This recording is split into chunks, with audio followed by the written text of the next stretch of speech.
মৰিগাঁও আৰক্ষীৰ বিশেষ বাহিনী ড্ৰাগছৰ বিৰুদ্ধে অভিযান যোৱা নিশা মৰিগাঁও আৰক্ষীৰ বিশেষ বাহিনী আৰু ভেলগুৰি আৰক্ষীয়ে বৰচাপৰি গাঁৱত অভিযান চলাই ড্ৰাগছ খোৱা আটক কৰে এটা কুখ্যাত ড্ৰাগছ সৰবৰাহকাৰীক। ধৃত ড্ৰাগছ সৰবৰাহকাৰীটোৰ নাম মাজাহাৰুল ইছলাম। ধৃত ড্ৰাগছ সৰবৰাহকাৰীটোৰ পৰা আৰক্ষীয়ে অভিযান চলাই ড্ৰাগছ ভৰ্তি 20টা কণ্টেইনাৰ জব্দ কৰিবলৈ সক্ষম হয়। আৰক্ষীয়ে অধিক তথ্যৰ বাবে জেৰা অব্যাহত ৰাখিছে ধৃত ড্ৰাগছ সৰবৰাহকাৰীটোক। উল্লেখ্য যে দীৰ্ঘদিন ধৰি ধৃত ড্ৰাগছ সৰবৰাহকাৰীটোৱে ড্ৰাগছৰ ৰমৰমীয়া ব্যৱসায় চলাই আহিছিল। News desk report Batadrava live.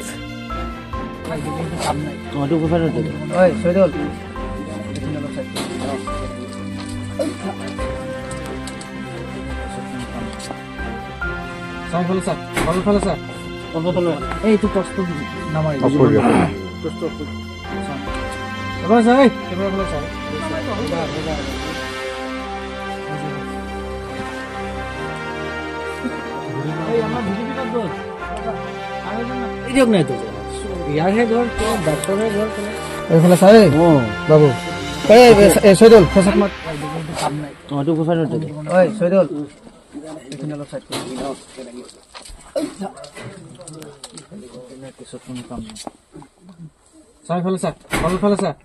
Saidul এইটো টৰ্চটো নামাৰিব।